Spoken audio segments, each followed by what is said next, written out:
Good morning to all of you. Welcome back to my channel The Healing Hand. Today's topic is blood pressure.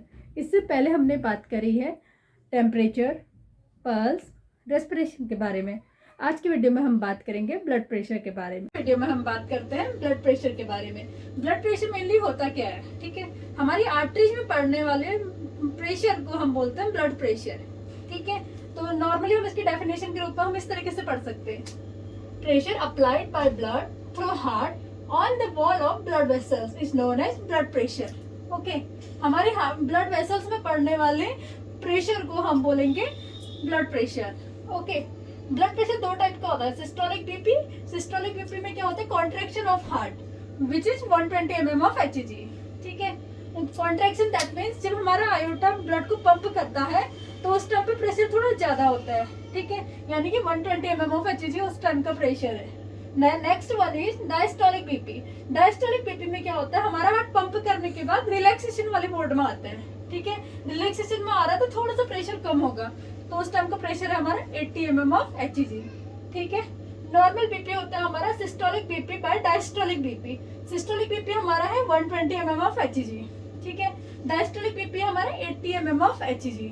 इसको हम kilo pascal में बोल सकते हैं, 16/11 kilo pascal. ये AIIMS नॉर्सेट में पूछा गया क्वेश्चन है, ये इंपॉर्टेंट है, ठीक है। Next one is pulse pressure. Pulse pressure होता है हमारा systolic BP minus diastolic BP.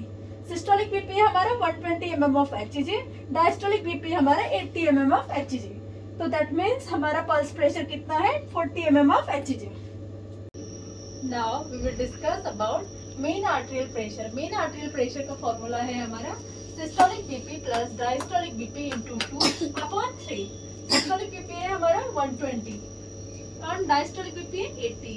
तो हमारा फॉर्मूला कहता है systolic BP plus diastolic BP. Diastolic BP क्या हमारा 80 इंटू 2, ओके, बाय 3। अब हम इसको सॉल्व करेंगे, ठीक है। 120 पहले हम ब्रैकेट के अंदर वाले को सॉल्व करते हैं, ठीक है। 80 × 160 bye 3। Now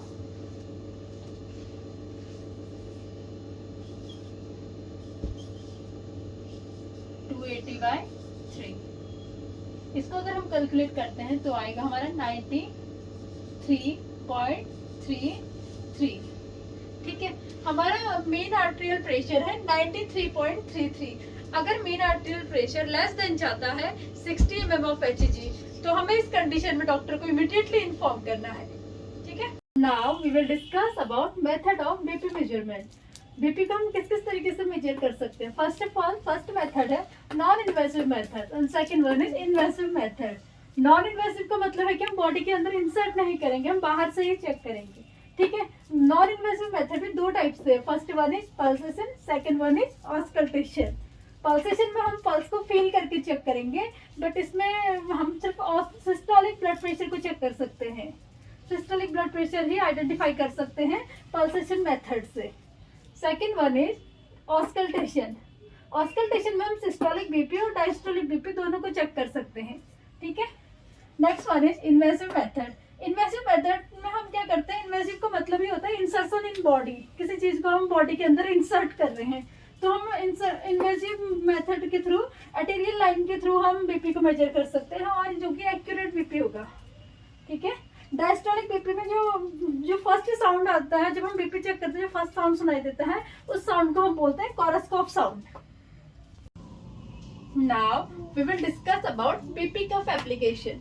BP cuff application mainly हम लेफ्ट साइड में करते हैं, लेफ्ट हैंड में, और 2.5 सेंटीमीटर या 2 finger above antecubital fossa on arm.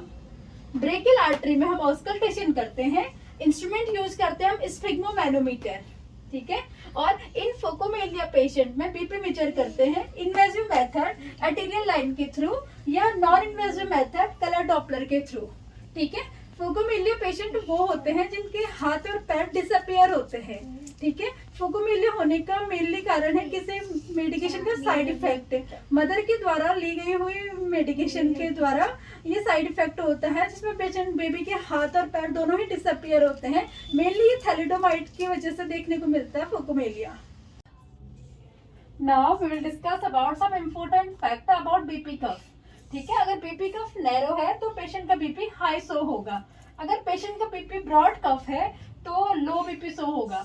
Loose कफ होगा तो हाई बीपी शो होगा। अगर कफ कुछ ज्यादा ही टाइट है तो हाई बीपी शो करेगा। हैंड एलिवेट है तो भी बीपी लो शो होगा। अगर पेशेंट सुपाइन पोजीशन में है तो बीपी लो शो होगा। अगर पेशेंट स्टैंडिंग पोजीशन में है तो बीपी हाई आएगा।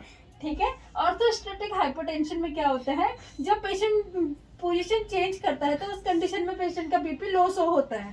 Now we will discuss about contraindication of BP.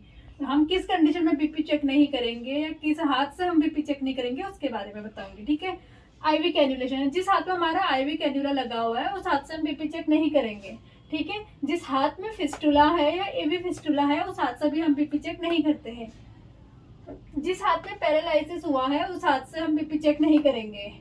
जिस हाथ में फ्रैक्चर हुआ है, जिस लिम्ब में फ्रैक्चर हुआ है वहां से हम बीपी चेक नहीं करेंगे। अगर पेशेंट को बर्न हुआ है हाथ में तो उस कंडीशन में भी हम बीपी चेक नहीं करेंगे।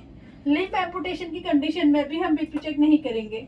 मैस्टेक्टमी की कंडीशन में भी हम बीपी चेक नहीं करेंगे। जिस साइड से मैस्टेक्टमी हुई है उस साइड हम बीपी नहीं चेक करते हैं। या ब्रेस्ट बायोप्सी लेते हैं, सेंटिनल नोड बायोप्सी लेते हैं तो उस कंडीशन में भी हम 12 घंटे या 24 घंटे तक उस हाथ से बीपी नहीं लेते हैं। Thank you for watching. Like and subscribe for more videos. Thank you.